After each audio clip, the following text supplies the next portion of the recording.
Bible doctrines turns to Matt Slick Live for answers. Taking your calls and responding to your questions at 877-207-2276. Here's Matt Slick.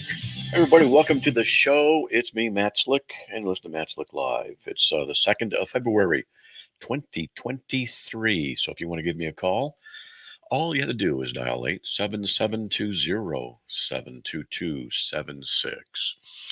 Now, a couple things. I spent a lot of time today working on video clarity and stuff. It's really kind of become an issue, and I'm working on it. I've tried cable differentiation. I researched the motherboard of my system. I've gone in and made adjustments. I did all kinds of stuff. It's a good break from some of the theology that I write all the time, but the goal is to try and make the experience here of coming here even better. All right, having said that, not a big deal. We have wide open lines if you want to give me a call, 877-207-2276. Also, if you want to email me, so you don't want to be on the air, you can email me a question or a comment, and I often get to them. And all you got to do is just write to info@carm.org. And I'm looking at it as I see, I'm just looking right at it. So that's what I do. And if you want to do that, you want to participate, you can. So you can just check things out. All right. And let's see. It's got a lot of things going. There's a call coming in. Let me see. Let's see. Oh boy. How do you respond to someone who thinks non-believers are better than believers for providing reproductive health care? I'd say so. Killing the life in the womb is healthcare. So how does it help to kill? So just explain how that works. And generally, you got to understand that the people who are pro-abortion, who are just full of anger and death at this, they don't have a heart of gold. They have a heart of wickedness, and they want to destroy life for their own convenience. They redefine it and deny it. They do all kinds of things that are just flat out evil. And so, though we can be delivered from it, and Christ's blood can free us from that, we have to turn to Him and trust in Him. So I would say that one of the things when I've talked to, I call them pro aborts, I call them some other things. When I have discussions with them, I like to ask them a series of questions. And one of the questions, I'll begin with is what's in the womb alive? And I'll just say it's alive. They'll often come back, well, it's not human life. I didn't ask that. Is it alive? And they'll say, well, yes, it's alive. Okay. So it's alive. All right. Is it a dog? No, it's not a dog. Is it a cat? No, it's not a cat. Would it be okay to transport it into the womb of a dog? If it's not human, it shouldn't be a problem, right? And no, you shouldn't. Well, why not? And we get into this, and I go down that line, asking them to defend their position, and then I'll ask them when, and this is something to think about for those of you who approve of killing the babies in the womb, just for the convenience of the mother. That life that's in the womb, it doesn't begin at conception. Incidentally, it continues at conception. The sperm and the egg are both alive, and they come together and life continues. So if you don't know when life becomes human in the womb, then you shouldn't destroy it, because you're actually saying that, well, I don't know when it is. Well, in that case, it could be any time, right? Then what they'll tell me is they'll give me a date. They'll say, well, after 4 months. They'll say, how do you know that's the right date? It's just so easy to dismantle them. How do you know it's the right date? And then they'll say, well, it's the mother's body. She can do what she wants. Really? Is it okay for her to take drugs? Heroin? Is that okay? Just her body, right? It's her body to be in a car and drive around at 120 miles an hour on freeways. Is that okay? It's just hers and her car. And people don't think critically. They don't think clearly. And I'm dead serious. They don't think through these things. And the reason is because they serve death rather than life. They want death rather than life. And I'm reminded of, 1 Timothy 4. And that says, the Spirit explicitly says in later times, some will fall away from the faith, paying attention to deceitful spirits and doctrines of demons. And this is demonic doctrine to just kill the life that's in the womb of the mother, and just to kill it. Man, why? Oh, it's inconvenient. Why? Well, because, my job is more important. The women who are like that to me are disgusting. Their career is more important than the life of a child. I want nothing to do with them. That's not a woman. That's a female who's self-centered. And just like men and the counterpart who only want to have relations, they get pregnant, and so they say, take care of it, get rid of it. Those are males. I don't call them men. I just call them males. Real adults are other-centered, focusing on others, desire the welfare of others. They want for others to succeed. This is other-centered. This is what love is. And they're godless. They're loveless, and full of hate, condemnation, mockery. There's a lot of bad that's going on in the world. And this is a real evil. And I'm just going to say for what it is. It's an evil, and it should be stopped. What's surprising is how much God has allowed us to exist for so long in such abject rebellion against us. It's horrible. It is horrible. But more is coming. And I don't want to depress the crud out of everybody, but I just want to tell you that I've studied the Bible and what it says. And let me just tell you that because when the unbelievers are the ones who are in control, death follows. When they are in absolute control, death follows. And more will come. Sorry, it's depressing. And the reason I tell you is because you need to prepare yourself, just as Jesus warns people. You know the signs of the coming of the storm. He says, prepare. You should know these things and get ready to flee the hills. And a lot of people think, well, we're in America, don't worry about it.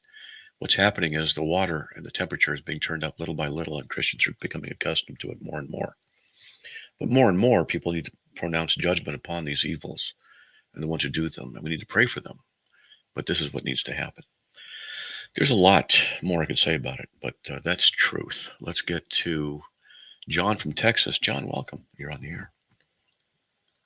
Hey, good evening, Matt. I believe we spoke the other day about the logical absolutes. I'm sorry? Say it again. I couldn't hear you. I was saying good evening. I believe we spoke the other day about the logical absolutes. Okay. All right. Okay. Yes. Yes. So with it being such a profound concept, I don't think we exactly struck the point I wanted to get to the other day. All right. Go ahead. Yeah, and sort of to help to help make this clear for both of us, I wanted to get to two things, which are I'd like to only focus on what you think the logical absolutes are, and share a logical syllogism with you. Well, laws of logic, for example, the three laws of classical logic, law of identity, law of non-contradiction, law of excluded middle. Yeah. No, yeah, we're in agreement there. Yeah. It's a different kind of logical syllogism. Okay. It helps run this by you real quick. I'm sure you would agree with it. Hopefully. So, we'll see. The premise one is, I'm sorry, go ahead. Go ahead. That's all right. Yeah. Yeah. So premise one is the logical absolutes exist and are conceptual by nature. Agree with that? Yes. Okay. Premise two, the substances that are conceptual by nature require a mind to exist. Substances that are conceptual require minds. Yes. Okay. Oh. Premise three, the logical absolutes are not contingent on a human mind to exist. Right. Do you agree with that? Yes. Okay. So the conclusion is, therefore, the logical absolutes are contingent on a universal immaterial mind that exists, and this mind is what we call God. Yes. Okay. Okay. So, do you agree with this? The critical disagreement here between me and you, and perhaps what you and Matt Dillahunty disagreed with, is that the logical absolutes are conceptual by nature. Okay. Okay. And I pulled a quote from you to help illustrate the exact point I'm wanting to Sure. make here. Is you said God did not author logical absolutes. They are what we would say a part of his nature. God cannot make A not A any more than he could stop being God, or he could lie, because he must operate under his nature. Would you agree with that? Yes. Is that what you said? Yeah, he has to operate consistent with his Okay. own nature, of course. Okay. So while the statement, God cannot lie or stop being God, may be a conceptualization, the nature that that statement points to is not conceptual. Yeah, it's a conceptual thing that points to something non-conceptual, right? Yes. Is it? Are we in agreement there? Yeah, the statement is a conceptual actuality that's pointing to something non-conceptual, right? Yes. Okay, so the statement's conceptual. Okay, good. Pointing to something non-conceptual. It's descriptive. Okay. Yes. Yeah. Okay. So the nature refers to an inherent an inherent characteristics or qualities of something, while concepts refer to general ideas of something. Excuse me. We Boy, good there? yeah. I hit my cough button and it didn't. There, I was trying. Sorry about that. I'm No, going to you're get a good. new one. No, Okay, go ahead. So I apologize for that, but just No, can you repeat you're that last fucking statement? fine. Go ahead. I'm sorry. So I'm just kind of explaining exactly what's the difference between concepts and nature. Yeah, I'm To make familiar sure with we're it. not ascribing nature with something that's conceptual. Because concepts have a nature too, don't they? Sure, but just because they aren't directly, and they don't really directly have a relationship. You could have a nature and not have a concept of it. True. We perceive the nature of something through the properties that it reflects. Yes, and just because you know you have this certain nature doesn't make the nature in itself a conceptual reality. Is that fine? I don't know. It depends what you're talking about. But keep going. Well, yeah, I'm just talking about inherent characteristics and whether or not I'm aware of it or if God is aware of it. Well, you went too general there, but keep going. Okay. Yeah, so basically what I'm trying to say is because you have gone on record to say that the logical absolutes are part of his nature. Yeah. You were sort of equating it with his nature, what makes him who he is. And just because God can speak himself or describe himself to us doesn't make the logical absolutes conceptual by nature. So you're saying these laws are not conceptual by nature? Is that what you're saying? These concepts, these statements? That's what I'm saying. Okay. So if nothing exists anywhere, just say nothing, nothing, nothing. Does logic exist? Sure. Okay. Would logic exist then if nothing exists?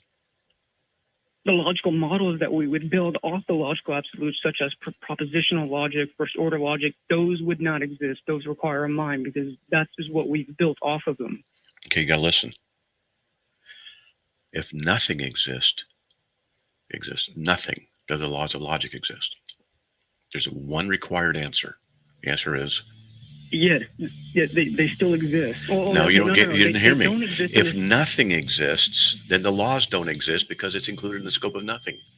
Come on, that was a simple one. That was simple. You shouldn't have stumbled on that one. Hey, we're going to break. We'll be right back, folks, after these messages, and we'll continue on this. We've got nobody waiting, so we'll do it. But 877-207-2276. We'll be right back.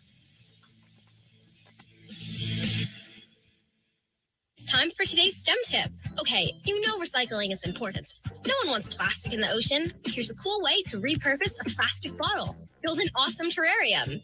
Cut a large plastic bottle in half and fill the base with sand, pebbles, potting soil, and your favorite plant. I chose an African violet. Put the top of the bottle over your base and place it in the sun. Your plant will grow sealed in its own ecosystem. Fun, right? Learn more at She Can STEM. A message from the Ad Council. It's time for today's STEM tip. Okay, you know recycling is important. No one wants plastic in the ocean. Here's a cool way to repurpose a plastic bottle. Build an awesome terrarium. Cut a large plastic bottle in half and fill the base with sand, pebbles, potting soil, and your favorite plant. I chose an African violet. Put the top of the bottle over your base and place it in the sun. Your plant will grow sealed in its own ecosystem. Fun, right? Learn more at She Can STEM. A message from the Ad Council. My husband, Alex Hussey, was hit by an IED in Afghanistan. I was point man on foot patrol, and I stepped on the bomb. Lost my legs and my left hand in the explosion. And he suffered a severe traumatic brain injury. As America's veterans face challenges, DAV is there. There are so many mountains to climb, and we do it together. With the right support, more veterans can reach victories, great and small. Seeing Alex learning how to snow ski, that's life-changing. DAV provides a lifetime of support to veterans of every generation, helping more than 1 million veterans each year. Alex did it. He skied down this mountain. That's something he won't forget. With the right support, there are no limits. To see him on that slope and smiling like that, we'll be taking this home. This has meant so much. Thank you, DAV. Alex Hussey, thank you for your service. Support more victories for veterans. Go to DAV.org. Hi, I'm Fuad Reves. I'm a home builder, and I have a question for all of you out there who are building your dream home. Are you making plans so your home will have healthier indoor air? It's an important question because there's a deadly invisible radioactive gas that can seep into homes from underground. It's radon gas, and when you breathe it in, it can cause lung cancer. Among non-smokers, radon is the #1 cause of lung cancer. The good news is that it's simple to build a home, so radon is not a problem. Building your home radon resistant is a good, inexpensive way to stop radon from entering your home. Any builder can do it. So protect your family. Talk to your builder. Tell them you want a healthier, safer dream house. You'll have better dreams. Learn more. Visit the EPA at epa.gov/radon. That's epa.gov/radon. This public service announcement is brought to you by the EPA, who does not. It's Matt Slick Live, taking your calls at 877-207-2276. Here's Matt Slick. Hey, everybody, welcome back to the show. If you want to give me a call, 877-207-2276. Let's get back to John. Okay, John, I'm going to ask you a test question, okay? See how your logic is, okay? Yeah, go ahead. If you jump high enough, can you touch the moon? If I could jump high enough, could I touch the moon? Yes. What's the answer? What's the answer? Well, I don't think that is physically possible in a hypothetical situation. I'd say yes, I could. So the answer is yes or no. If you jump high enough, you can touch the moon. Is it yes or no? Yes, I said yes. Okay, good. And because if you don't touch the moon, you haven't jumped high enough. The question requires an affirmative. Just testing your logic. Okay, go ahead. Yes. I was trying to exactly figure out what you were trying to do there, but Just to see I don't want to get sort of sidetracked. Because you made a fundamental mistake earlier. I forgot what it was, but you blew it. But anyway, keep going. Keep going. Because if nothing exists, and I tried to take that. Exist. I tried to retract that. I said something exists when you said nothing exists, and right. I was just trying to take that back. It's all right. And what I was going to point out is that the logical absolutes, they don't exist in the sense that they're physical or non-conceptual. They're physical and non-conceptual. They don't exist as non-conceptual, which means they are conceptual. Okay, so if I were to take, I think we're starting to get a little sidetracked here because, like I said, I don't really exactly want to talk about what I think they are because I don't necessarily hold this naturalistic view. And if I did hold a naturalistic view, I would have to say they're either physical or conceptual. But let's just say, for example, that we live in a universe where God exists. Okay. Yeah. And what I'm trying to point out is whenever you say that the laws of logic are part of God's nature, mm-hmm. that means that they aren't. And you're saying what God's nature is it's spiritual. Then the laws of logic can't be conceptual reality. They have to be, I guess what you say, a somewhat spiritual reality. Yeah, the problem here is to say they're part of God's nature is what does it mean? It's part of his lower third, or what? Does it emanate out of his essence and his nature? God is spiritual, but what that means, or it doesn't say spiritual, but spirit, which is not, it doesn't have a body, flesh, and bones. We don't know what God's nature is, so we can't then say the laws of logic correspond to any particular aspect of God's actuality, other than to say we know that the laws of logic are conceptual entities. And whether you want to call them truth-bearing propositions or not, as some people like to do, we can get into the issue of their universality. they occur only in minds. They don't occur in the rocks. Now, some people come back and say, well, they occur in logic circuits. Yeah, well, logic circuits in computers are designed by intelligence. They didn't randomly come together. They have to be formed using the laws of logic in order to demonstrate their necessity in a physical sense. So even the laws of logic require, embedded in materiality, required intelligence. So I don't see any reason to say that the laws of logic, which are universal abstract entities, can exist apart from a universal mind, unless you can show me how. Go ahead. Well, yeah. So I can't exactly. Of course, to say that they're part of his nature and to try to figure out what that is, It's hard. Yeah. I don't know it's how to. incomprehensible. Yeah. I wouldn't be able to put a necessary name on it. Like I could say they reflect his nature, and well, what does that mean? Well, I'm not exactly sure. They reflect God's nature might be a better way to say it. Sure, if they reflect his nature, I mean, does that mean God is sort of speaking about the logical absolutes from something that he is? No. Like, now we're talking about, you can ask all kinds of questions. If God's thinking about them, he already would have known about them. They're part and parcel of his own nature.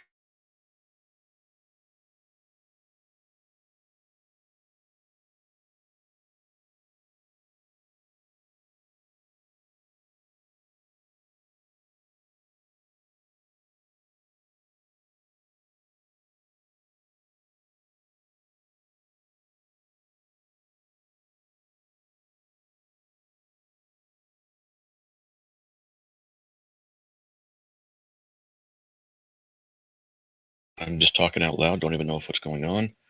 Hello? Hello. Yeah. Are you there? Yeah, it did cut out. I don't know what. Yeah, I don't know either. I was just I thought maybe my internet went down, but I guess not. And things froze up. So I don't know. Don't know what happened there. Okay. Anyway, let's continue. Are you there? Yeah, Okay. and I was really hoping I got something here because last night I stayed up because I feel like I was able to get this through to you of the statement, A equals A, that is a conceptual reality. If going to appear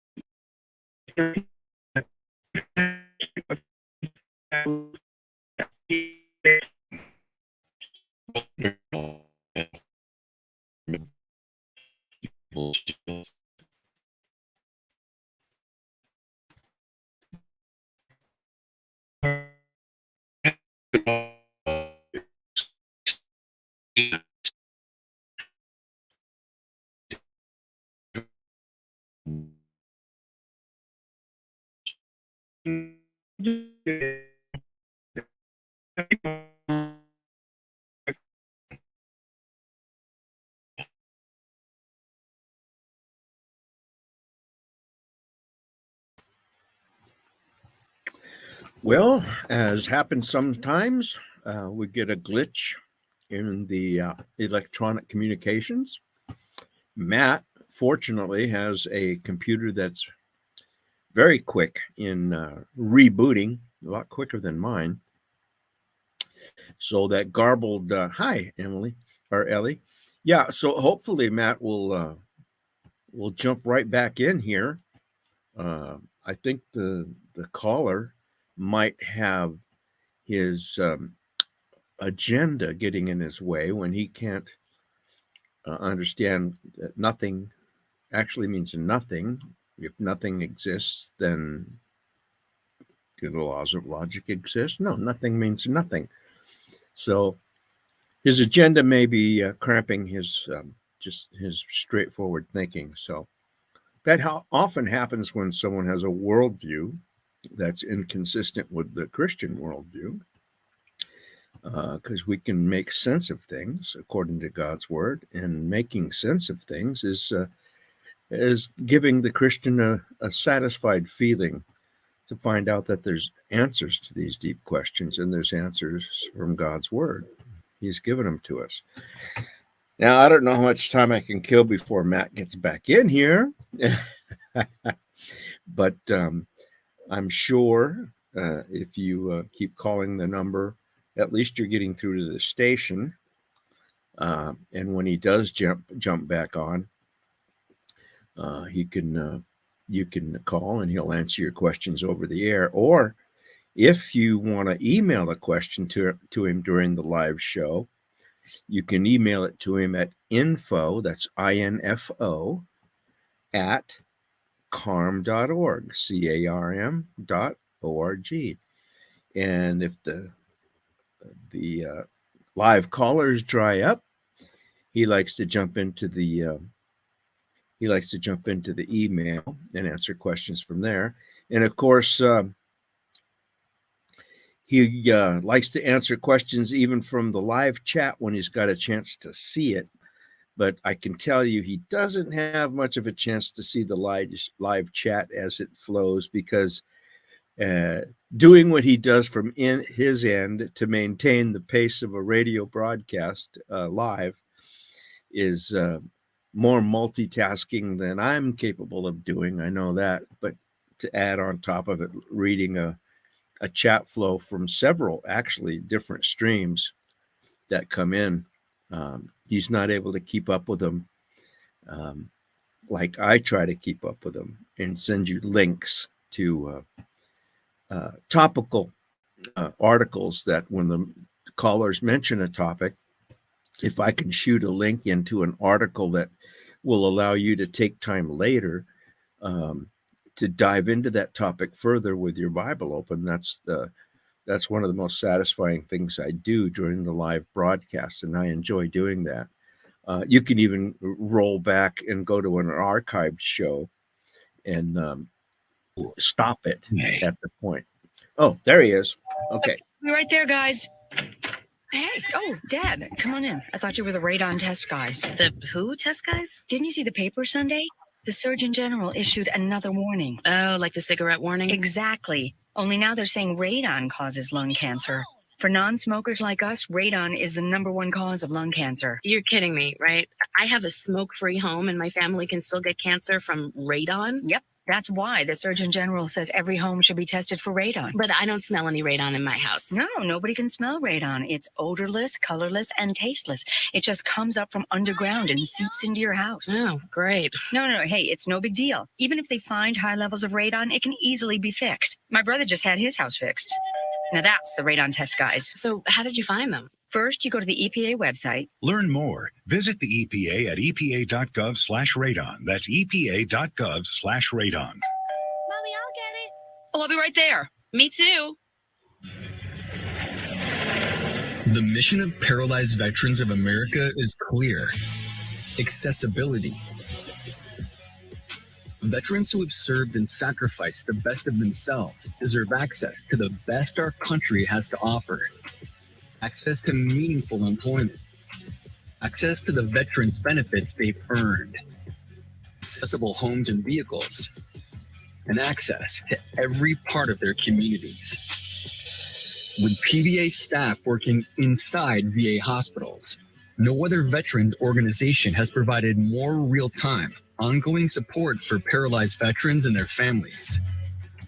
PVA is proud to serve veterans across all branches, all generations, and all conflicts. Our nation's heroes fought for your independence. Join PVA in fighting for theirs at It's Matt Slick Live, taking your calls at 877-207-2276. Here's Matt Slick. All right, everyone, welcome back. We had an internet problem looks like on my end, and it just tanked and went down, and then now we're back up and running. So we had some callers waiting, and I apologize for the difficulty and the confusion. I talked to the station on the phone, and everything seems to be up in place. So that's what happened. If you want to give me a call, all you got to do is dial 877-207-2276. I want to hear from you. Give me a call. We'll just, we can blab. We can do what you want to talk about. So what I was talking about with the stuff there, I was entertaining the idea a little bit, talking on this. I want atheists to hear this issue. I know that a lot of people think that they've got answers to the issue of the transcendental necessities. Let me just tell you what these things are a little bit. And this is basic stuff. So I'll go slowly. Okay. So I'm going to introduce some concepts: primary and secondary substance. Primary and secondary. All right. So you're sitting in church and you're seeing a bunch of chairs. You look at the chair in front of you. That's a primary substance. It's a chair. It's primary. It's right there in front of you. And a secondary substance would be the quality of chairness, which is all around you, all the chairs around you. They all share a quality. The primary is that thing you're looking at, and the secondary is the aspect of the concept everywhere. Okay? The aspect of this of the concept everywhere is a transcendental or universal. It's a concept that has universal applicability. And so that's what's going on. It's just a universal. And so the laws of logic are like that. Instead of being physical chairs, they're conceptual chairs, so to speak. They're conceptual things or laws. They exist in different places. And so what's their nature? Well, their nature is that they're of the mind. All right. Well, how's that work then in an atheist worldview, for example? Well, there is no universal mind. How then do you obtain the universality of these laws? And that's a problem because they have various solutions, but they all have problems. They don't work. But the Christian worldview is simple. All you got to do is just understand that God is behind it all. We can't connect all the dots because we don't understand the mind of God. And so we say, well, he's the one, his mind is everywhere. We're made in his image, so we can participate and understand those things, those laws that have universal abstract quality to them, abstract being of the mind. And they don't vary. They're absolute. That is, they don't vary. And they're everywhere, not dependent upon us. So they're independent of us. So how do we come in contact with them? That's a good question. I don't have an answer for that. But what's the condition for their existence? The necessary precondition for their intelligibility would be God himself. That's the whole point. All right, let's get to Anne from Bedford, Virginia. Anne, welcome. You're on the air. Anne, I don't hear anything. So let's see. We did have an internet problem. It may have messed up. Hi. Oh, there we go. Oh, okay. That was on my end again. Well, welcome. You're on the air. Hi. Hi. My question is about burial. Okay. I'm new to reading the Bible, about 9 months reading the Bible, and I want to understand if is burial part of the Bible. I cannot find anywhere in the Bible, and that nowhere near through the whole thing, but I just want to understand, is burial required? Required for what? Required for what?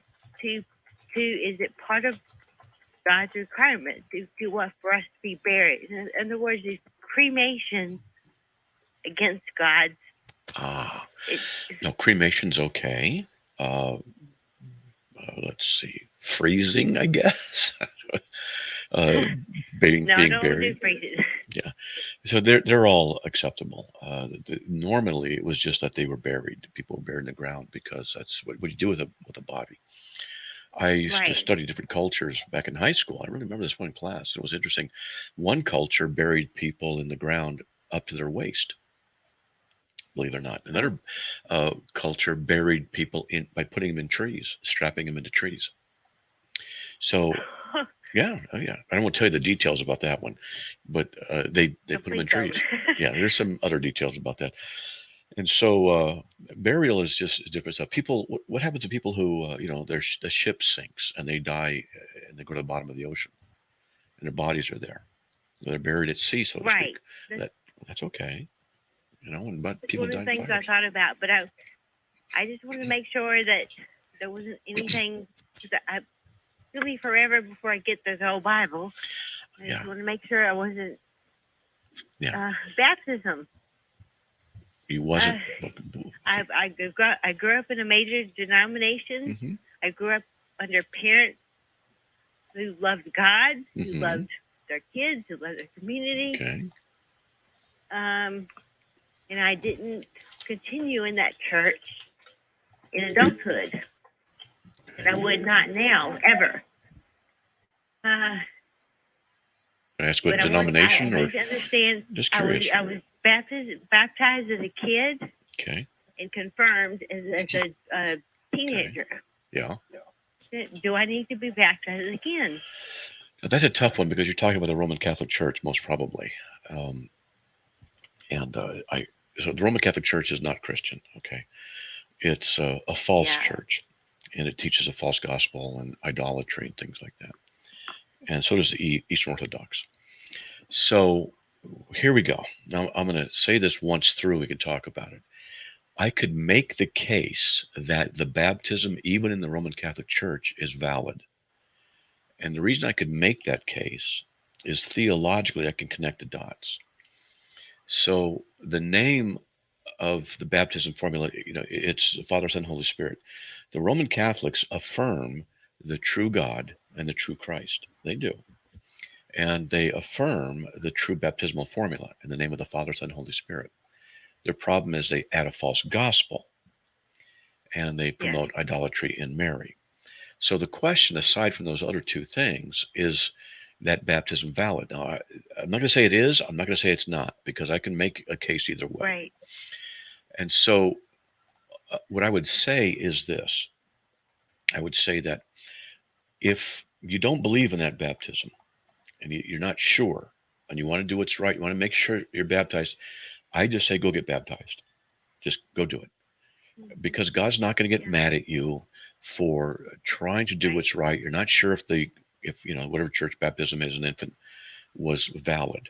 That's a whole nother topic, infant baptism, because I affirm infant baptism, but not for salvation. I affirm it as a covenant sign, and it doesn't save you at all, but as a covenant aspect. I'm a covenant theologian.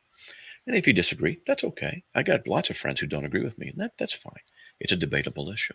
No, I kind of agree. My next question, one more question, please. Sure. I have where I'm going to church now wants to baptize me, and they require me to put my testimonial on the internet. Whoa. I need to know what church this is. I have a problem with that. I need to know what church this is. Well, I know it's a major denomination. Is it Baptist or what? It's not Mormon, is it? No. Okay, Mormon's a cult. It's not Mormon. Okay, good. But the minister is requiring you to put your testimony on the internet. No. And I just there's no requirement for that. No, there's no requirement for well, that. I know it's not a requirement of God, but I feel like I have a problem with it, and the older people in the church do too. Yeah, I just don't know. Here's the thing. It's a stumbling block for me. Ask him show me the scripture that justifies this requirement. Just to do that. So you show me the Bible where it says, and it says you have to declare him publicly. I can do that in my church. I don't want to put it on the internet. I don't feel safe about it. I don't want my name out there. There's safety issues, stuff like that. Okay. So for him to require that is ridiculous. Even if I don't agree, the church is recording every service on the internet. So yeah, that's okay. Even if you say no, it's going to be recorded. So, well, no, you go to him in private. And I think, no, hold on. You go to him in private. You say, I don't want to do this. I don't want it to be on the internet. Now, if he says baptism, it will be baptized on the internet, and you just don't feel comfortable with that, no problem. If I were your pastor and you said, I just don't feel comfortable getting baptized on, while everyone's watching on the internet, okay, no problem. We'll do it privately. We'll do it without it. No problem. That's how it should be. Yeah. Okay. He should not require it. Okay. And if he says, you have to do it on the internet, or it has to be on the internet, it has to be while we're doing it live, just go to find another church. Sorry, but it's just legalism and ridiculous assertion if that's what would be the case. Okay. Okay. Thank you. All right. God bless. I hope that helps. Okay. All right. Yes. Okay. God bless. God bless. Okay. That's interesting. I've never heard that.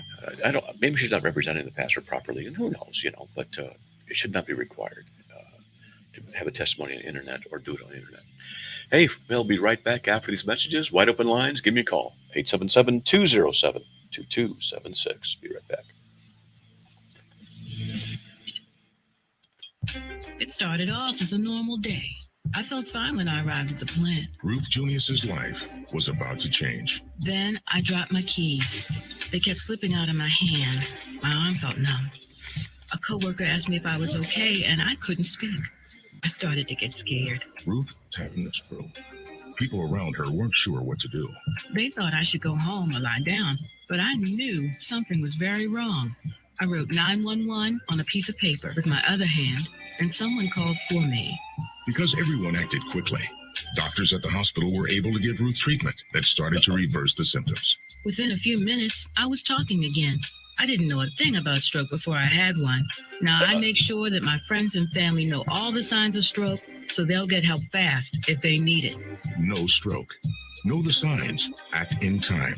Call 1-800-352-9424 for more information. Brought to you by the U.S. Department of Health and Human Services, National Institutes of Health. We live in an on-demand world. Time, weather, meals, and content. That's why the Truth Network has the Truth Podcast Network. Some of your favorite Truth Network programs, plus some that are podcast only. Rich content that is rich in the Word. The Truth Network's Lantern Rescue podcast sheds light on the horror of human trafficking. Listen to the knit and grit it takes to make these international rescue operations possible. With God's help, the USA-based Lantern Rescue team travels the world, and they have so many stories to share. The Lantern Rescue podcast at truthnetwork.com.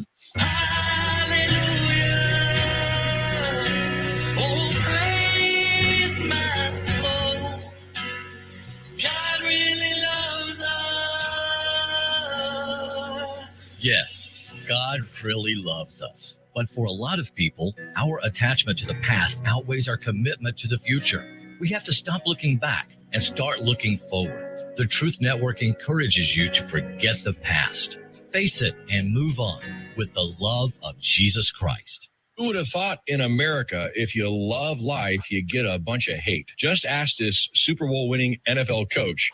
True Commentary with Stu Epperson, author of the book, First Words of Jesus. Thousands of people went to the nation's capital for a peaceful march for life. It was incredible. Among their number was Coach Tony Dungy, Super Bowl winning coach, and he got up and he stood up for life. He spoke on behalf of the unborn, the most defenseless, vulnerable in our whole culture, those who have no voice. And what happened? Did he get love? No, he got hate. The media are calling for his resignation. They want him fired. Friends, you may lose your job when you do what's right. When you speak up for those who have no voice, like the unborn in our culture, it may cost you everything. But thank God for Coach Tony Dungy and other brave souls who are standing up for what's right, because they're standing on God's side, and God's side always wins. True Commentary with Stu Epperson, author of the book, First Words of Jesus. Available now in books. It's Matt Slick Live, taking your calls at 877-207-2276. Here's Matt Slick. Everybody, welcome back to the show. Let's see, last segment of the hour. Hey, just want to let you know that we stay on the air by your support. I do want to say thank you to all of you who have supported. We had a great matching funds drive in December, last month of the year. Thank you very much. Really appreciate that. And I'll be making calls to people periodically. We have a lot of people to call, and I'll be making calls periodically. Not everybody just can't do it, but saying thank you. I'll be picking people. My wife will be picking people. Call this person. Okay, I'll just go and say thanks and stuff like that. We do appreciate it. But if you do want to continue to support us, or you're thinking about helping us out, all you have to do is go to carm.org, CARM.org, and /donate, and everything you need will be right there. Also, let's see, I will be going to Israel the last 2 weeks of February. So the last day I'll be on the radio live will be the 17th of February. So Charlie is going to fill in, and Charlie's an interesting guy. He's the one who read me the quote that got me started in apologetics. We've known each other like 40 years. He has a good head on his shoulders. And so he'll be filling in. So save your questions for him and be merciful to him, okay? Because he's not been doing it for 18 years like I have. So that'll be that. And then when I get back, I'm getting back on Saturday and Sunday. So I should be back on the air on March 6th. And then tentatively scheduled to be in Japan on the last Friday of March and go there for a Christianity tour in Japan, and that'll be there for a week and a half. Yeah, and then then a couple of months after that, I'm supposed to go to Southern California for a memorial service. And since I'll be going down there, I'm going to stay probably a week and do some speaking, see some friends. I grew up there. And if people want me to speak at their churches or Bible study or whatever, just all you have to do is just contact me. We'll be talking about that more later. There you go. All right. Wow. A lot of stuff going on. All right. And that's good. So what I'm going to do now is just get on to some of the emails that have come in. Let's see. This is an email that came in. If you want to email me, by the way, folks, for me to address your question or comment on the air, just email me at info@carm.org, CARM.org. And if you want, you can give me a call, 877-207-2276. By the way, just thought of this. We're working on a social media page. I have to go over it probably tomorrow. I got so much to do. Oh, man. And I have to get some end of year tax letters things out. That took me a whole day to do my Excel wizardry and get everything prepped for putting it into another place and getting, oh, man. So there's that. And so we'll be getting into that. Anyway, there's so much to do. And it's a good thing, though. I like being busy. I'm 66. I don't want to retire. What are you going to do if you're retired? What are you going to do? Hey, hon, what do you want to do? Stop asking me. Okay. An hour later, hey, hon, what? I'm bored. Go fishing. I did that yesterday. Well, don't bother me. That's how it's going to be. Okay. So I'm trying to imitate my wife's voice, and it just doesn't work. I don't do that very well. Oh, I have fun imitating my wife. Hope she's not listening. Get a loving smack upside the head. What were you saying? Nothing. All right. So here's an email. Let's see the mariner's chart as he sails the sea of life. That's it. That's the email. So I'm not sure what I'm supposed to do with that one, but that's the whole email. Oh, wow. That was pretty tough. Hey, how about this one? Let's see. Yesterday, I heard your comments about dispensationalism, and years past, I did quite a bit of research about dispensationalism. May I call and share what I learned? Of course you can. Yeah, call up. If you don't agree with me on dispensationalism, that's fine. I don't believe in dispensationalism, but if you do, call up. We'll talk. It's no big deal. What's the biggest mistake you've ever made answering questions or in apologetics? Kit asked me that question. I have no idea. I've made so many. It's like an iceberg of mistakes that I have made over the years. It's like, if I had to pick one, there's so many that could contend. So what for the top spot, and that's just my opinion. And then there's a whole other set that other people would say, no, man, these are worse. So I've certainly made a lot of mistakes. One of them is putting up with Kit. That's a huge one right there because he's got issues. But no, I don't know. What can I say? If I were to say what's my biggest mistake, I could say I've gotten angry a few times at people, and I've always tried to work on that. That's it. You can be in situations where you're tested for a long period of time and you can lose it. That's always bothered me, and so I work hard to be as gentle as possible. I've made a lot of progress in that area. So there's that. I'm just kind of talking out loud there. All right, let's see. We got that one. Dispensationalism, if you want to call. I do not believe in dispensationalism. Let's see. What kind of categories of truth exist in your mind? I.e., your presuppositions that differ from someone else's. What categories? I don't know.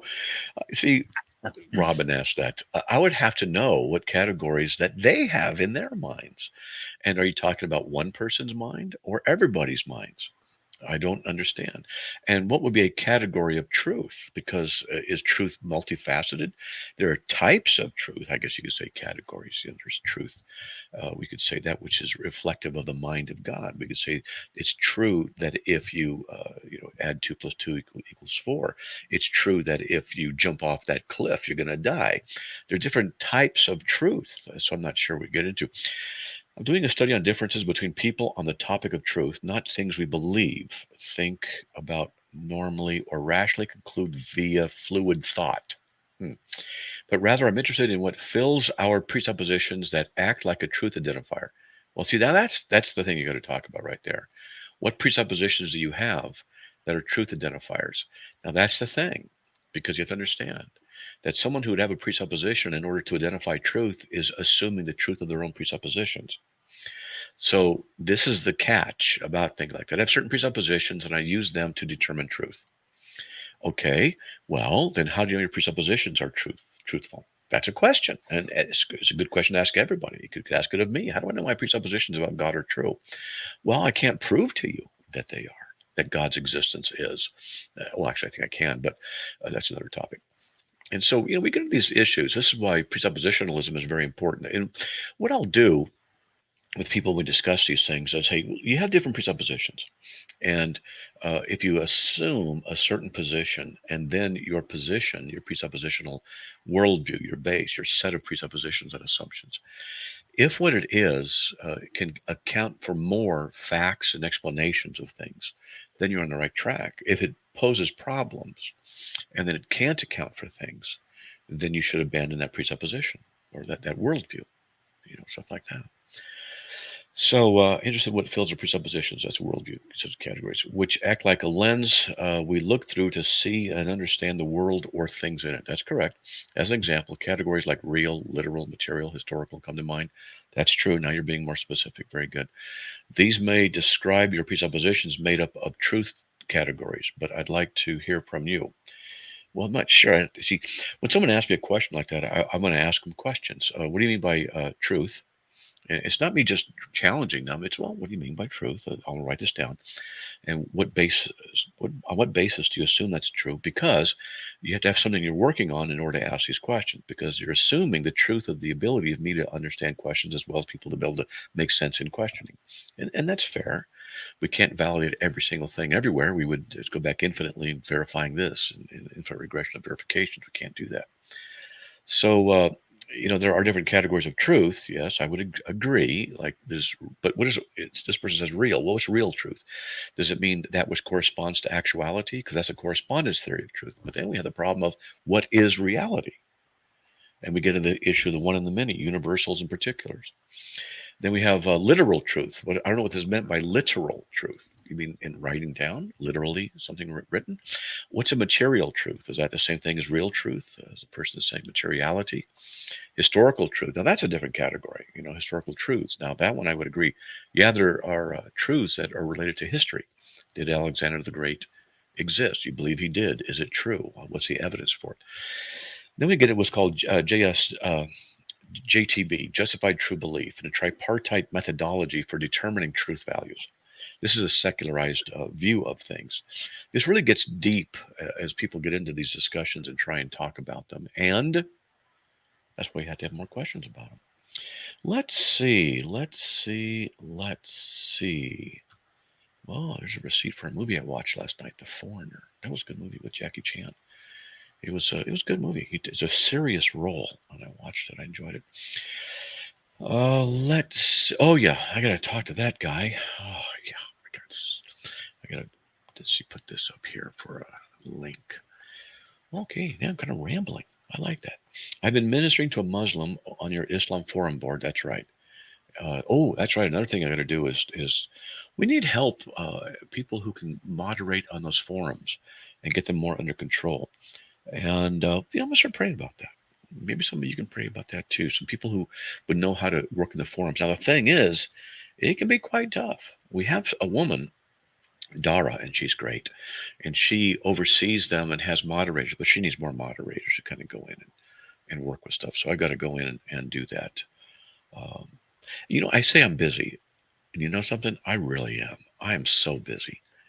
but I like it. And I'm so privileged that at my age, at 66, that I'm privileged to be able to do what I can do. Relatively good health, except for my stupid hearing issues. But hey, what are you going to do? And I'm able to help my wife and help others and stuff. And what a privilege. And you should think about that in your situation. I know there's a lot of people who want to serve God but don't know how, don't know what capacity. I got a bit of advice for you. What you should do is just ask God to be used. Now, He may prepare you to be used, or He may use you right away. Now, if He's preparing you and things suddenly get tough, okay, you asked for it. And, He's prepping you. Just write it out, go through it. And be used where you're at. There's the thing. Be used where you're at. Helping a lady get groceries in a car, opening a door for someone, mowing your neighbor's lawn, and doing various things where you're at. And to ask God to be used, because the works that He would have ordained for you don't have to be radio, TV, and astronauts. They can be something as simple as saying hi to your neighbor, cutting the grass for them, changing a tire for somebody, just helping, just being good in the name of Jesus. And those are some of the ways to be used. And don't think those aren't valuable.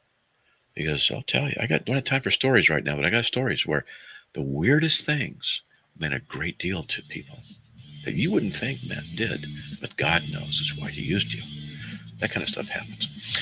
There's the music. May the Lord bless you. By His grace, we'll be back on the air tomorrow. And just to let you know, I'll be teaching Bible study tonight in 2.5 hours, 9:30 Eastern Time. We'll be on Matt Slick Live. So, Matt Slick YouTube. Anyway, God bless everybody. Have a great evening.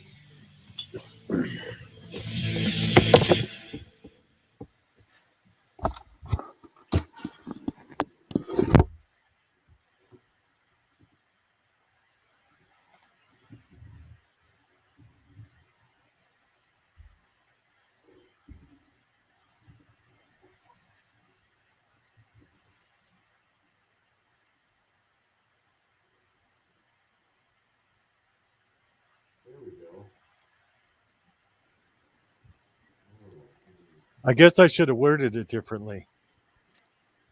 Sure, it's working. There we go. All right. He didn't even see it, Kit. We put it in the private chat, but he didn't see it. No, I meant the email I sent him. I should have worded it differently. Like, what's the most likely most likely mistake a newcomer is going to make? Because that's really what I meant.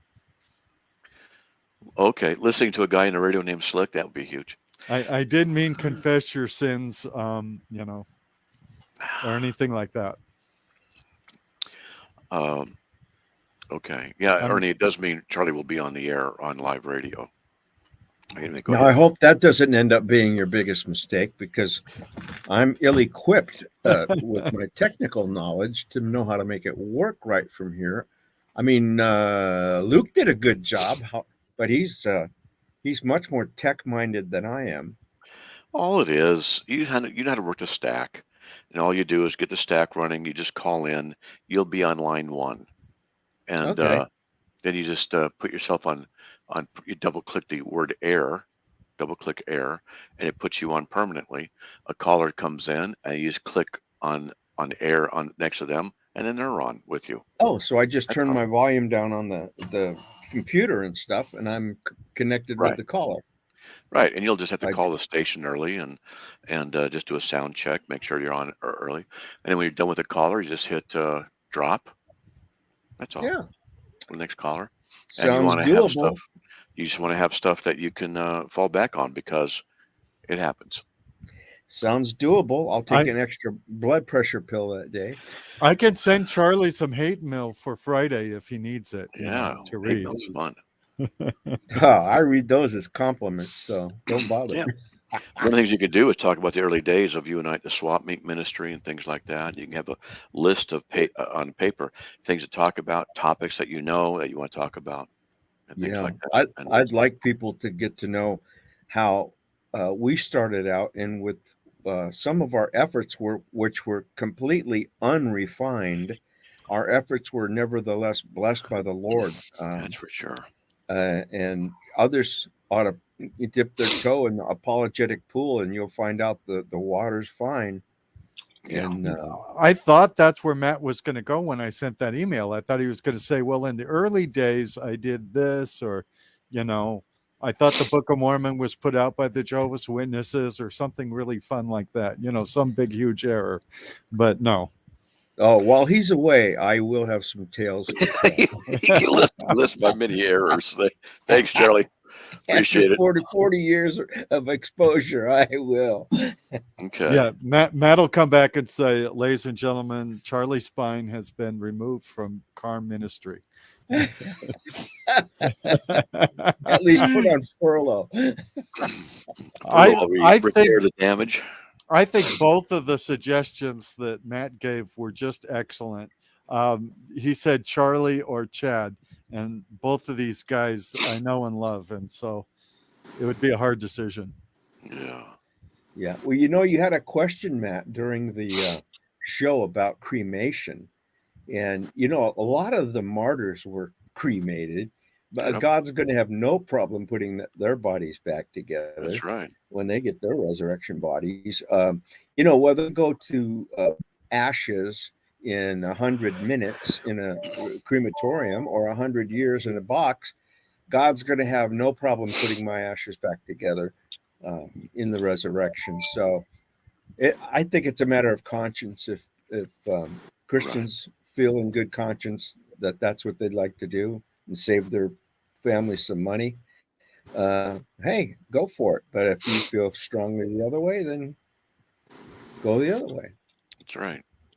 I'm going to save my family money by just giving my body to science because they have to bury it after that. They already have enough Good monkeys. idea.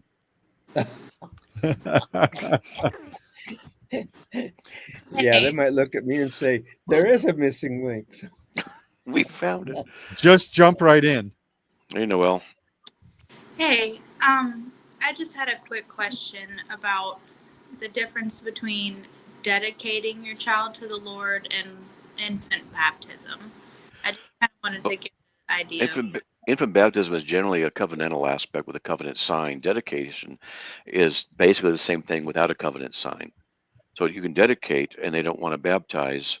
So what you're doing is you're making a covenant. We dedicate our baby to the Lord. We promise to raise this child to the Lord, etc. And that's a covenant. And then they walk away. Okay. And infant baptism would be, now here's a covenant sign of this. We baptize. And that's what that would be.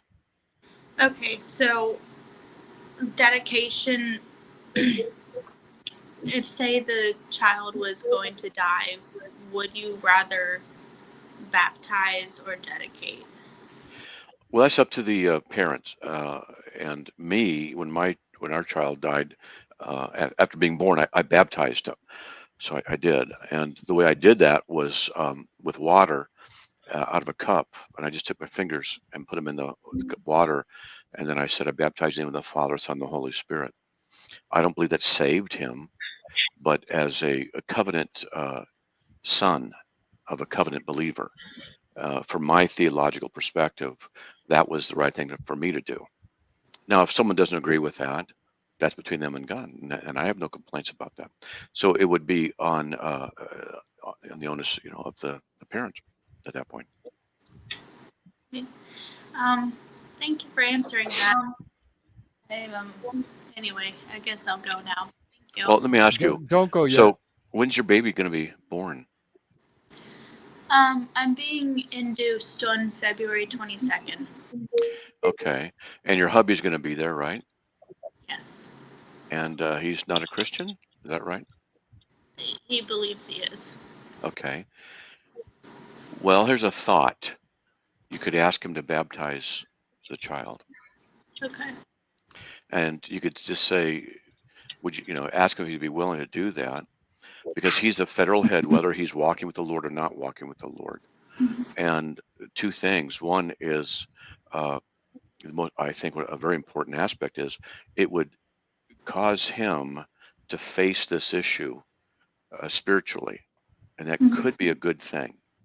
And what you'd be doing is recognizing his authority in the home and his proper position in the home, because he's the head of the home, and it's a sign of respect to him as well. And if he would do that, then good, Okay. So Yeah. it's an option. But if you don't feel comfortable, he doesn't feel comfortable, either way, don't worry about it. All right. Well, it certainly gives me something. My to think. Bible teacher had a. What's that, Noah? Go ahead.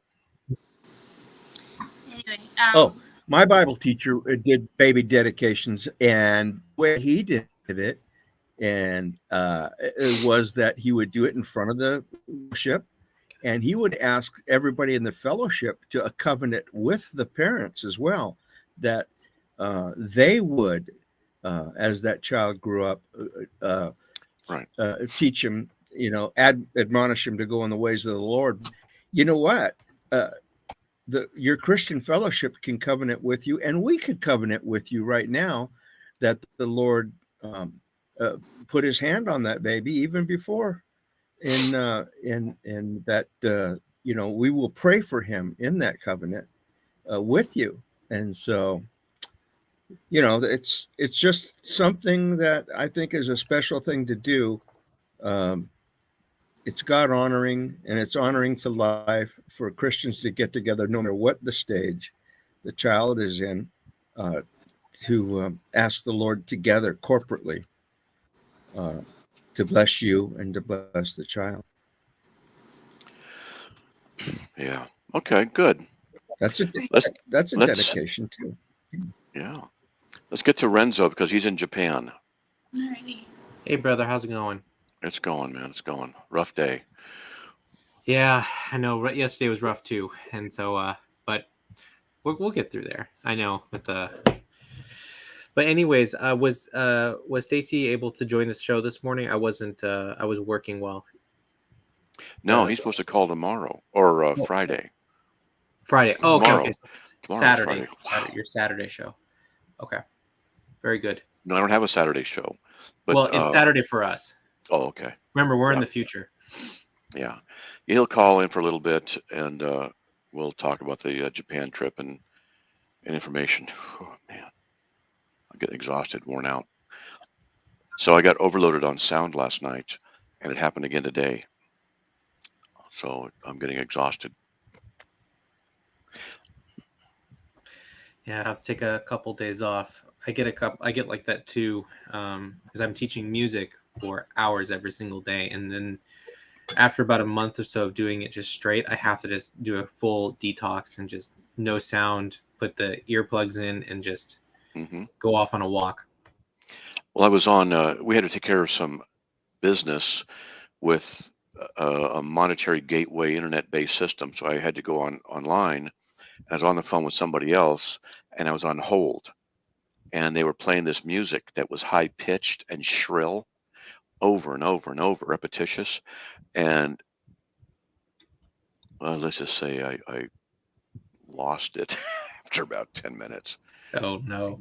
And it took me about 3 hours to recover. Yeah. Yeah. That's when you tag Charlie in so that he can audition for when you're gone. No. It has nothing to do with radio. Radio's different, because believe it or not, it's going to sound a little odd, but people say, oh, you like to hear the sound of your own voice? Actually, I do. It's soothing, because I have these things on, and the bass comes through, and it's calming. Bass is just calming. So when it's just what it is, and it sounds really resonates. It's just so anyway, it calms me down. But after the episode today, I had to listen to CARM for a while and hear the bass, turned it up, and that was calming me down. So, yeah. And also, I'm going through a detox. I should just tell you this. I'm going through a detox. And I read up some of the detox symptoms, and more irritability and some other stuff. I'm like, yeah, that's true. So more? That's right. Less, you have less patience, and some other stuff they said, and it lasts for a while. Then you'll be fine. But that's what it is. Matt, you hold the millennial position, correct? Yes, I do. What do you say to the post millennialist? Repent. That's what I say too. I'm seeing it becoming more. And this is why it concerns me. Is that the more and more I see post millennialists pop up, I see them connected with Christian nationalism and wanting to create a Christian monarchy in their country. That's not good. It makes sense because post-millennialism, for those who don't know, means that things are going to get better and better as Christianity spreads and will basically take over all areas of government and social constructs and everything. And so that's just part and parcel with the issue of what you just said, whatever it was. So, yeah, I'm tired. Christian nationalism. Christian establishing nationalism. Establishing that it's, you know what it seems to me is it glorifies the physical church and not the spiritual church. Yeah, it does, and it's a drag. I mean, I'm thinking two things going on. It's a problem because you get the people in power. I don't care who you are. It's going to eventually go bad. We need Christ as Lord, and besides, the Bible doesn't say things are going to get better. I don't know where they get this. You get it from Psalm 2 and verse 7 through 9. Where? And then they tie it to the Great Commission, saying that the Great Commission will be a great Psalm 2, verses 7 and 9, which is a messianic psalm. So I don't know how they get it. Okay. Decree the Lord, you're my son, begotten you. Shall I give you the nations as your inheritance? Yeah, the nations of inheritance, but that's not what that verse means. The verse is the salvation for all kinds of people. Right. And the judges of the earth worship the Lord. And it's talking to Israel. It's not talking to So I'll stick with my depressed eschatology, and I feel more emboldened to warn people more and more as I'm thinking about what's happening in our country. I'm gonna get a list of things. We're being deconstructed. It's actually happening. Our country is being dismantled bit by bit, and they couldn't beat us militarily. They're beating us this way. So maybe I'll learn Japanese and go to live in Osaka. There you go. I got an extra house, so I can rent out to you. Hey, I'd actually go there for a while just to get a break. How long did it take you to learn Japanese? Well, for me, it was kind of an off and on experience. But I'm also a polyglot, so I just love languages in general. But for me, Japanese was by far one of the hardest. It's been a 10-year venture to get to this level. Wow. How many languages do you speak? I speak 5. Wow. Which ones? English, Hebrew, Greek, Japanese, and a little bit of Latin. Wow. That's interesting. Cool. Good for you. Have you seen the video? I saw this video of a guy walking the streets. He just picks people and says, "What language do you speak?" And he goes, I'll speak to you in your language. And he does it I guess he knows like 15 or 20 languages. Yeah, I've seen that. What's becoming more and more popular is you get these guys who are, they're not truly polyglots. They just have enough to be dangerous on the streets when they're, when they go to basic conversations, But when it comes to obtaining like a C1, C2 fluency where you're reading high level literature and being able to dismantle arguments within a textbook, that's like true fluency versus like a conversational level, which would be something like B1, B2. Yeah, I'm conversational in Spanish, and doofus, I'm an expert. Yeah. So who's this guy on here? Who's this other guy? Hablar con doofus. Yeah, doofus. In Japón. In Japón.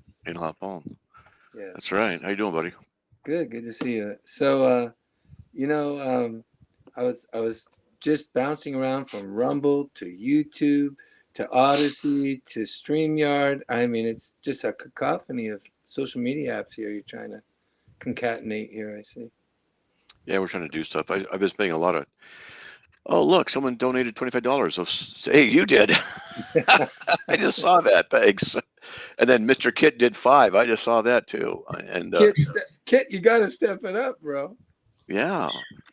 Oh, Matt's got to step it up and actually look at the private chat during the show and see them. That's okay. Yeah, you're gonna have to call me or text me, Laura, and just say chat because my phone Okay, will. I'll text. Now, see, if I was arrogant, I would say, step it up. How many times have you done it in the last 30 days? I don't It's a want new thing. I have to do my giving just before God in my prayer closet, nowhere else. But you got to tell other people to step it up. I got you. Yeah. Only when it's being brought to our attention. Yeah. Kit, you got to turn your volume down in background. Who, mine or someone else? It's a feedback. No, it's. It wasn't me. I've got my headphones on. Let's see. Yeah, that one's definitely you, Stacy. Okay, well let me put my headphones on. Okay. My dog is the only thing making noise. She's trying to get my attention. So how long did it take you to learn Japanese, Stacy? I'm still learning 10 years later. It's crazy. It's my wife doesn't want me speaking too much. And actually, to be honest, Japanese, they don't like you knowing Japanese that well either. They prefer you to stay the dumb foreigner. That's what Sean's found that out. That's why he doesn't have any Japanese friends. I saw a video of a black guy who's born and raised in Japan, and he's just as fluent as anybody. And he'll go places. He says all the time. Even he's a Japanese citizen. He's born and raised Japanese. Everything, and they get blown away all the time when he speaks it so well. I got a kick out of that.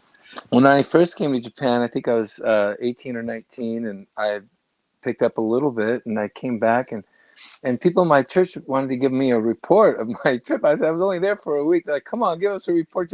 Speak some Japanese to us. So I just started rattling off the train stations. Momodani, Tsuruhashi, Osaka, Umeda. No. And they were like, wow, what did you just say? I think I just told you the last train stations I remember. So, but yeah, they were impressed, though, I'll tell you.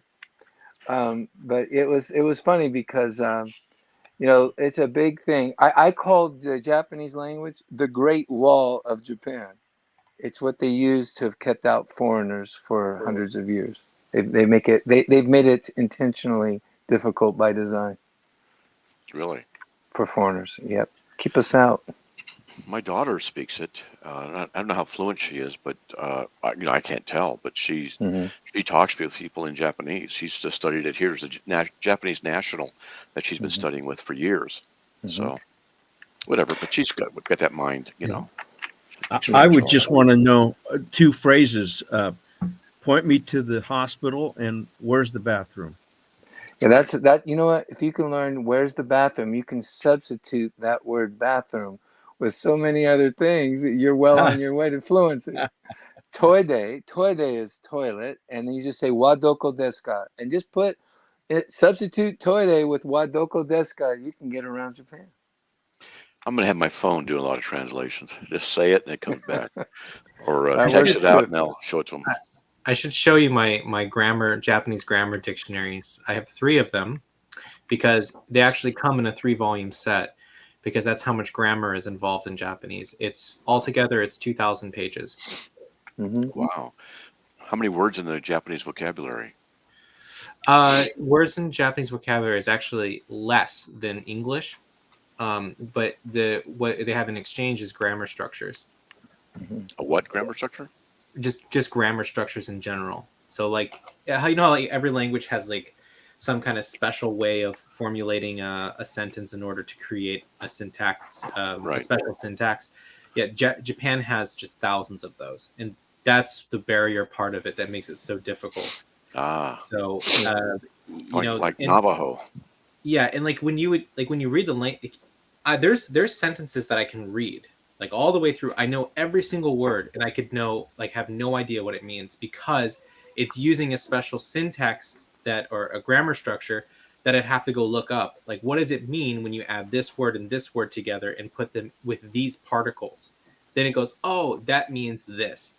It's like, how would you ever know that? It's like you wouldn't unless you've read the grammar dictionary. Wow. Yeah, And then they have a Chinese reading, and then there's a Japanese reading, and then you can string together combinations of those characters for just a multiplicity of meanings, and it's literally like trying to decode the Rosetta Stone without knowing any of the languages. Yeah, well, okay. I want to get fluent in Spanish so I can preach in Spanish, and that's it. You had to know it here in down in Southern California. It was necessary. It's very useful.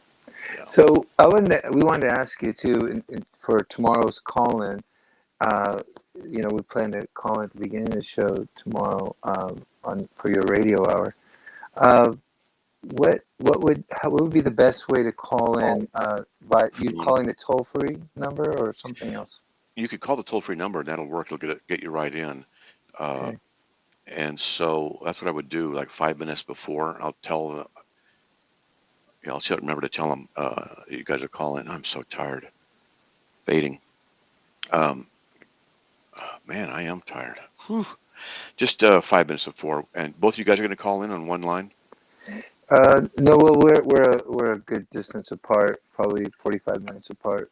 I know, but I mean, you can do a merge call and then call. Oh, that could work. What do you because suggest? it's going to be expensive for you, though. Well, it's toll free. It's expensive for you, isn't it? No, I don't know. I don't know how it works. Give it a shot and see.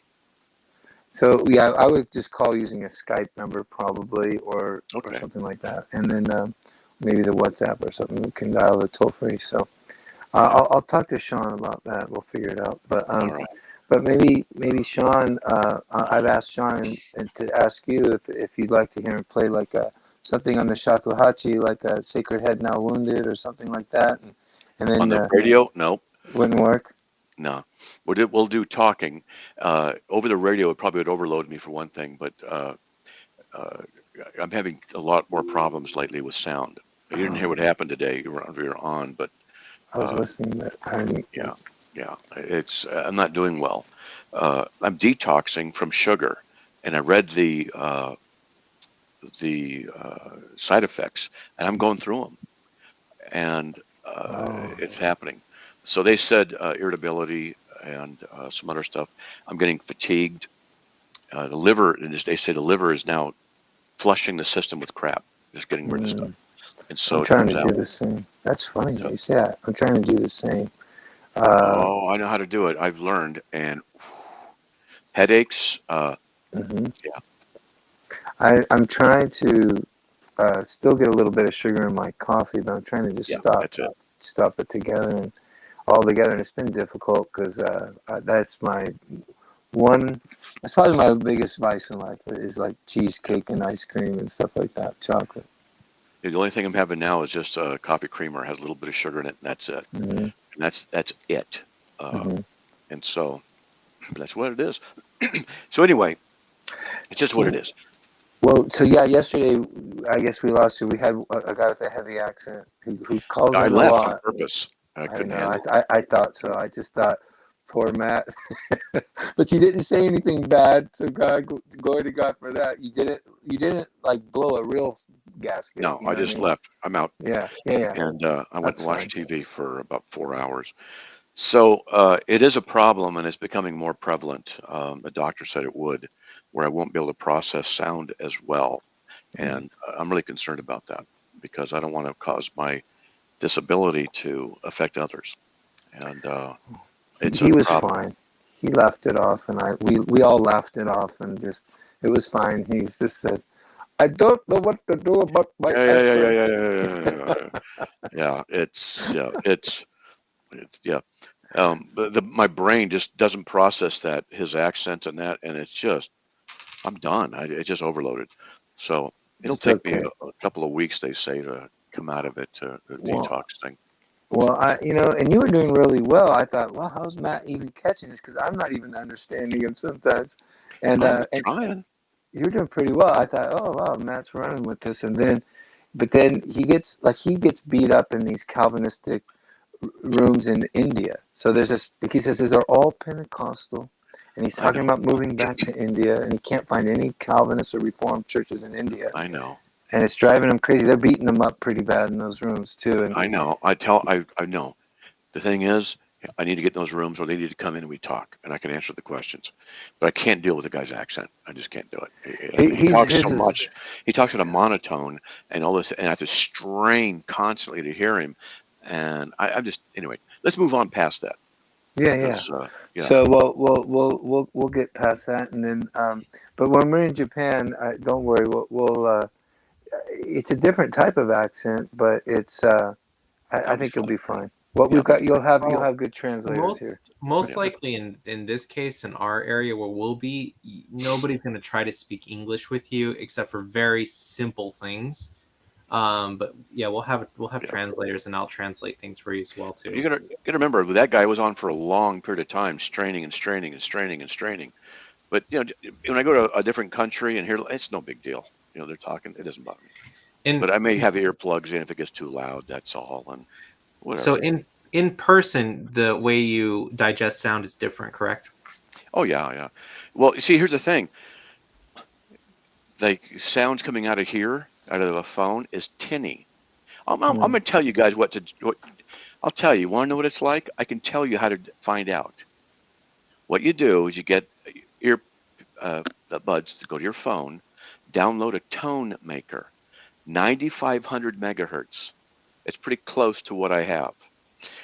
And then turn it up so that it's above every sound that someone would, either speech, TV, music. Turn your music up to where it's comfortable, and then, or loud on the loud side, and then make sure the tinnitus or the ringing, the sound is louder than that. Then just keep them on for a day and try and cope and see what happens. You guys are young. You probably could handle it better than I could. So what you're saying is you never want to hear me play my instruments. Oh, it depends what kind of instruments.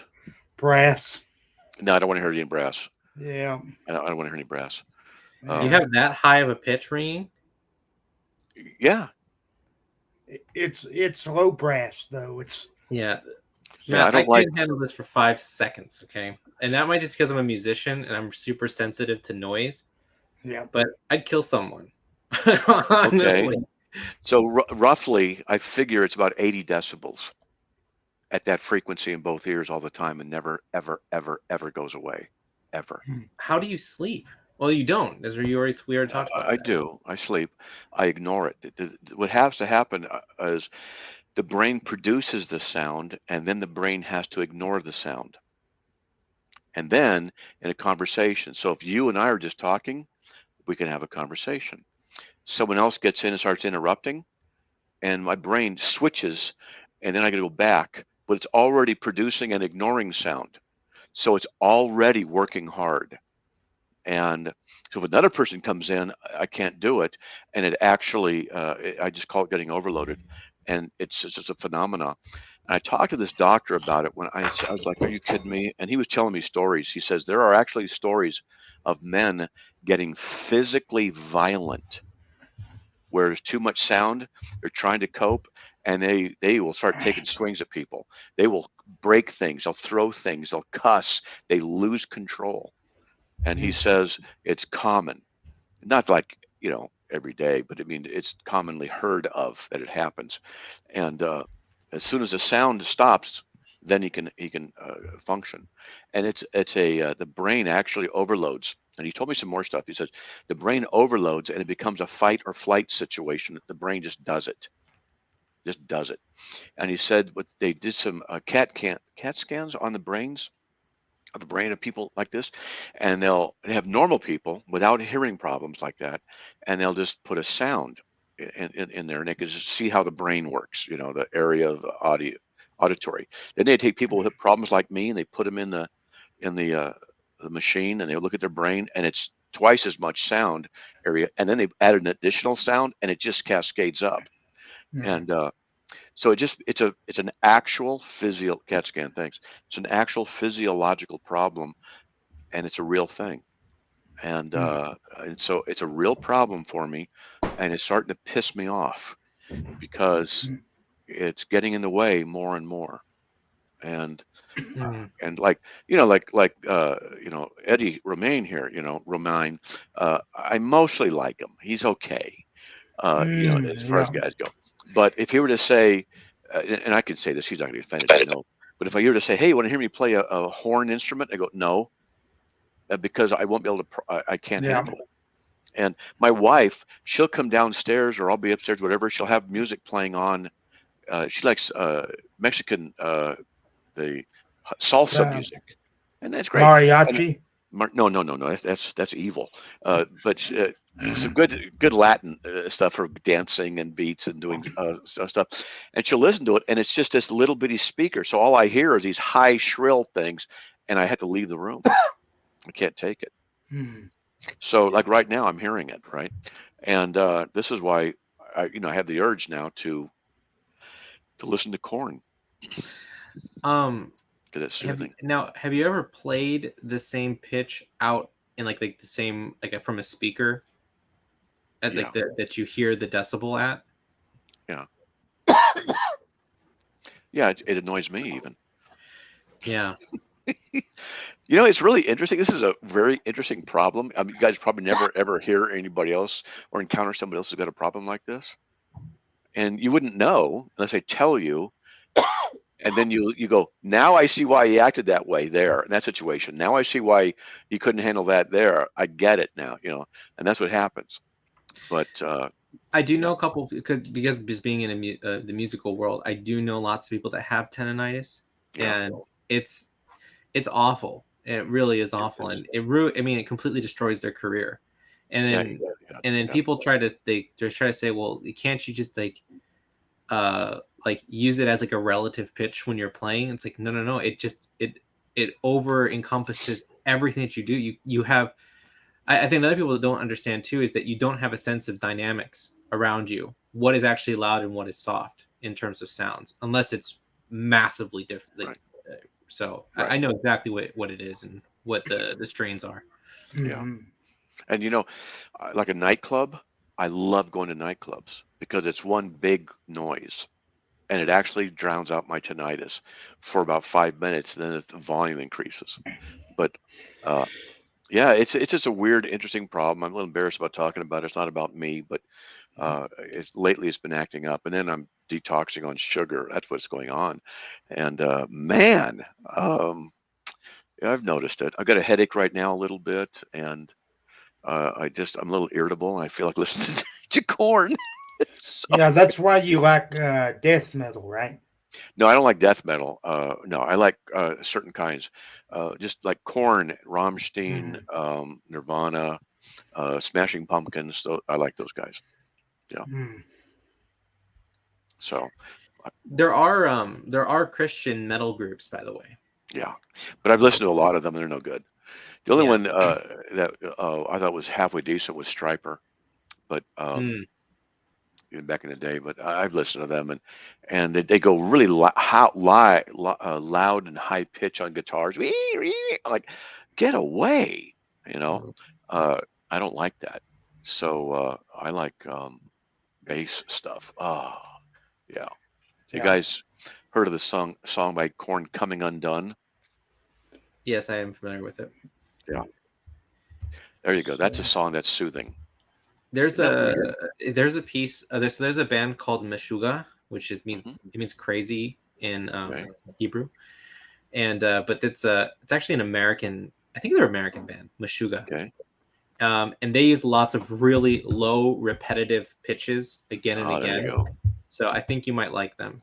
Yeah, send me a link or an email or something. I'll check them out. Meshuggah, or I can look them up right now. How do you spell it? M. Let me send you a link. So I want to make sure you get a good one. M-E-S. Yeah. Meshuggah. So yeah, is it MESHUGGAH?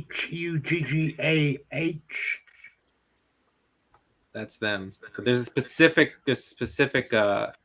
one that I'm gonna pull up that I want. What's the name of it? I'm looking at them. Which one?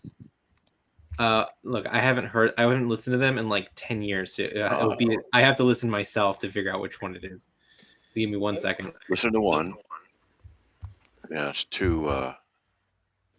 Just two. Well, I Oh remember. wow. I remember Stryper used to go to a church in Whittier. My brother used to go to back in the 80s. If you ever knew that church. Yeah, their mom used to live across the street from me. I went there one time and was there with the Sweeney brothers, and I met them at this Bible study, and they were talking end times stuff mostly. So you know about Whittier, huh? You know where Trimble Canyon is? Yeah. Yep. That's where June 19th, 1976, I drove my 1967 SS Camaro. Wow. I was Took living 2 in Long years. Beach. 2 years to recover. I was in Long Beach at that time. I was living off of Bixby Park, First and Cherry. I don't know if you know where that is, but that's and then my Yeah, grandparents. Meshuggah's not working. I'm listening to a whole bunch of them. It's not working for me. Anyway, go ahead. Meshuggah, you got not enough Meshuggah now. You All right. got. It's just too. It's Oh, so the repetition, like the repetition of the hitting the guitars too much. Well, who's got the feedback? It's Stacy. Okay. Yeah, like Corn Coming Undone is good. That would be a good one because it's. I put a slower link melodic. in the private chat. See if that one works. And let me. I'll listen to Coming Undone again. I think I have a list of other things. It's no There big we deal. go. People try it. You know. Is that better? Eliminate the feedback. Yeah, that's not going to work. Yeah, that's not going to work. Okay. Yeah, Yeah, no, it's. Yeah, that's better, Silver Star. Coming Yeah, Undone is good. You know, and yeah. Yeah. Stryper saw them at the Roxy before I was a Christian in 1984. Wow. So I wasn't quite a Christian yet. I was on the verge, and I tell you, I thought they looked like homos. That's what I said to my friend. I'm like, these guys are wearing spandex and makeup and long frilly hair, and they're like, dude, it's glam, man. It's the thing that's in. I'm like, I am not growing my hair long. It'd be an afro, first of all. And the second thing is, they had too much makeup on it because I was like right up on the front row against the stage. I'm like, these guys are too feminine. And I wasn't a Christian yet, so I was pretty critical. But then I kept playing their music over and over. And they had that cover, Isaiah 53:3, by His Stripes We Are Healed. And I think it was their first album. And then I read that and I thought, how could this be true that this was written, hundreds of years before Christ? It was so specific to Christ's sufferings. And then someone's like, it's prophetic, dude. And it really hit me hard. Like, wow, the Bible is an amazing book. And so Stryper was used by God in that way, I guess, to get me thinking about him, because I'd never been to church. In fact, I had went to a Stryper concert before I'd ever even stepped into a church. Oh, you know what? Yeah, they caught my attention when one of the brothers drove up across the street from me into his mom's driveway with a Pantera. And I like cars, and I got to talking to him and found out who he was, and that was a kick. Yeah. Of course, my son at the time was a real big fan, and he told me who they were. Okay. Yeah, I think they weren't too popular yet in 1984. I guess they were pretty on the cusp, or on the way up. But yeah, my brother was impacted, and then my brother was a musician and became a professional musician, and then I think he was influenced by them a lot. Uh-oh. You still have one of the last surviving chickens in the United States, it sounds like. Somebody does. Looks like Matt headed out. Did we lose Matt? Yeah, we lost Matt. It was Oh, all that Meshuggah. okay. That was Matt calling me. He told me his internet wigged out again. Oh, there we go, guys. Okay. Are you going to reboot and come back, Matt, or are you just going to take off? He's probably got Oh. to get ready for Bible study. Oh, okay. Got a Bible study? That's exactly what he's saying, Laura. So he's going to go out and get some of that stuff done, and the cat and everything else. So, yeah. All right, Matt. Then hopefully we can join you later for the Bible study. Okay. Is he doing the if the Bible internet study? maintains. Yeah. Is he doing the Bible study online? Yeah, we usually. Yeah, put he does it on. He does it online, and Laura will tell you. Okay, bye. Yeah, we do it on Rumble, and then we'll do it on. It's just Matt Slick on YouTube. If everything works out, sometimes YouTube, YouTube actually got us. They hit us and canceled us for a week, just for a Bible study in Romans. Well, that's crazy. So for sure, Rumble, he will be on Rumble, and he usually starts, I don't know what time for you, Silver Star. It's usually about 9:30 Eastern time here. Okay. Well, we've got stuff slated on Clubhouse. We're doing a What is Reformed Theology study.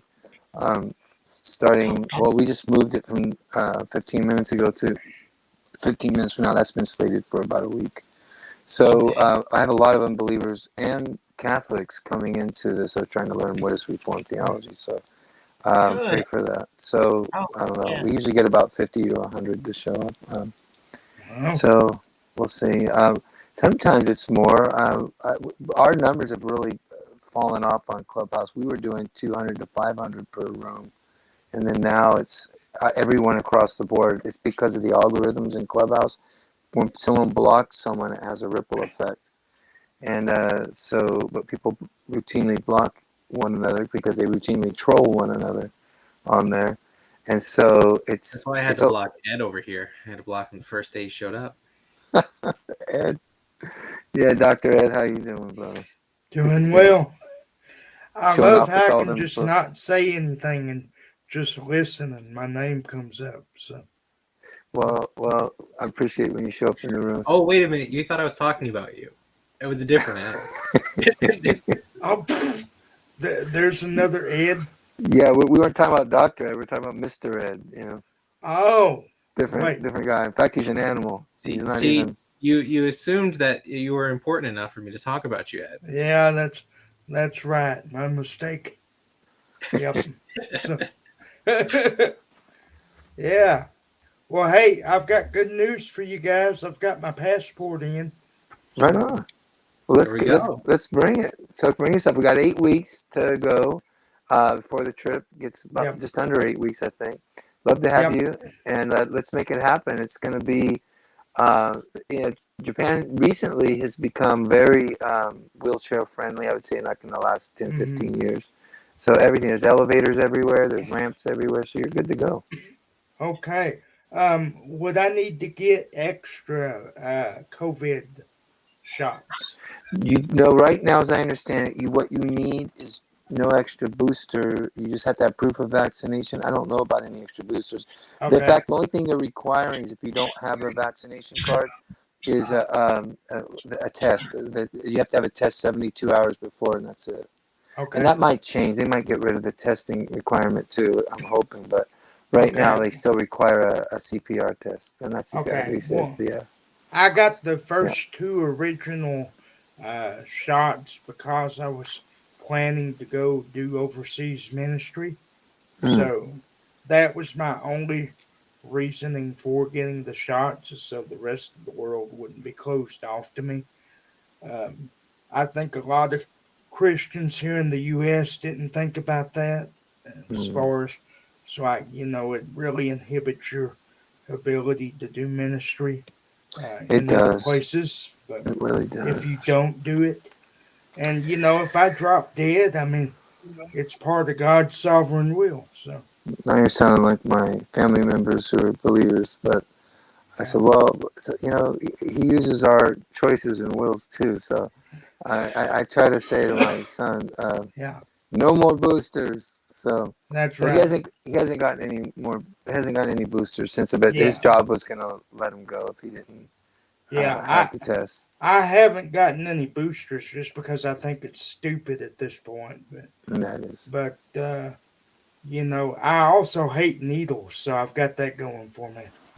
You know, I'm like Goku off Dragon Ball Z. I hate needles. So Gotcha. yeah. All right, I'm gonna get Okay, off. I'm gonna get ready for the clubhouse room. Yeah, we have it in 10 minutes. And And so, before y'all go, before we end the broadcast, just because we were talking about shots, which I love, but anyway, that is what YouTube kicks us off for. So if y'all on YouTube can't find us tomorrow, come to Rumble, because we will be there for sure. But wait a minute, I'm woke. I identify as vaxxed. So Me too, Charlie. Me too. okay. I love it. Okay, Yeah. God bless y'all. Yeah, I'm gonna All tell right, you Matt to too. call you. I'm gonna tell Matt to call you Chuckles from now on. Okay. Call who That's Chuckles, the best Ed? thing he called me. Yeah, Charlie. You know how they call people Charlie Chuck. So Chuckles. Yeah. Yeah, he always asks me, "What's up, Chuck?" Yeah. And he's a smart aleck. Okay. Well, hey, I'm going to Yeah, end the he is. broadcast here, and you guys, Lord bless you and yours as you open your heart to His Son. Okay. God bless you, brother. Thank you.